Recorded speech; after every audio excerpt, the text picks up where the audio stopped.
warahmatullahi wabarakatuh. Perkenalkan, saya Sarah Raudlatul Aulia dari Pendidikan Kewarganegaraan 2019B akan menjelaskan materi bertemakan penanganan hoax dalam masa pandemi COVID-19 dari kacamata kriminologi dengan judul Hoax Digital beserta penanganannya berdasarkan teori kriminologi di era pandemi COVID-19. Di era digital, informasi dapat menyebar dengan sangat cepat dan tanpa batas. Informasi yang beredar pun tak jarang merupakan informasi atau berita bohong atau biasa dikenal dengan masyarakat Indonesia sebagai berita hoax. Era digital tak jarang menyebabkan hoax beredar kian cepat melalui platform dunia maya. Hoax di dunia maya merupakan salah satu jenis cybercrime atau kejahatan dunia maya.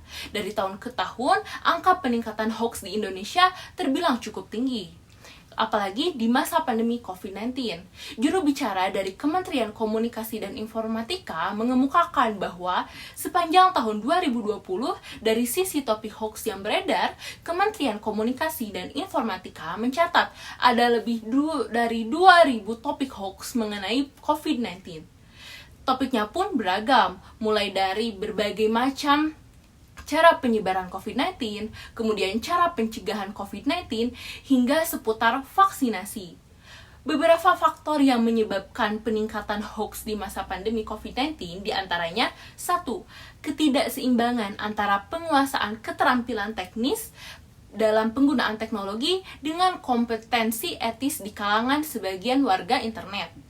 Banyak daripada pengguna internet yang mahir menggunakan teknologi digital, namun belum mampu menyaring dan menyikapi informasi yang muncul secara selektif.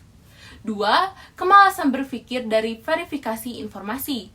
Beberapa pengguna internet kerap kali menerima informasi secara langsung tanpa mau menelusurinya lebih dalam. Kemudian, informasi tersebut langsung disebar tanpa pengecekan ulang. Hal itu membuat hoax dapat menyebar secara masif. Ketiga, penyebaran hoax bersifat sporadis dan sulit diredam.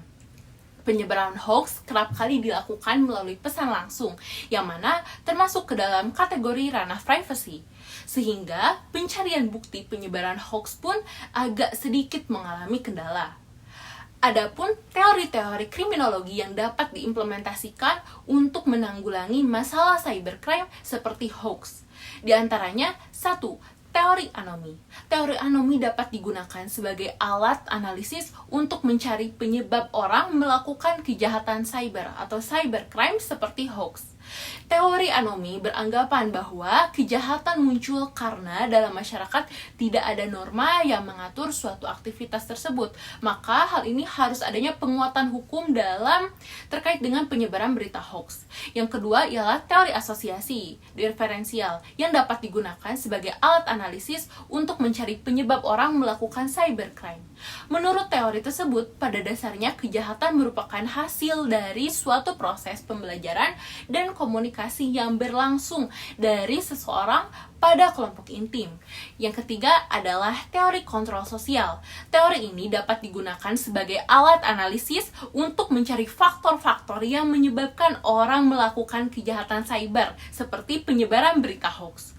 Uraian teori-teori kriminologi tersebut dihubungkan dengan fenomena kejahatan cyber seperti hoax saat pandemi COVID-19.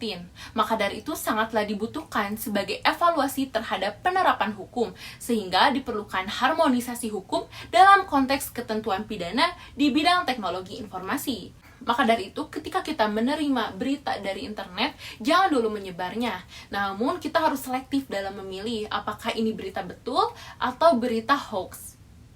Maka dari itu, hindarilah berita hoax dan penyebarannya. Saya Sarah Raudlatul Aulia, pamit undur diri. Mohon maaf apabila ada kesalahan. Jangan lupa untuk patuhi protokol kesehatan. Wassalamualaikum warahmatullahi wabarakatuh.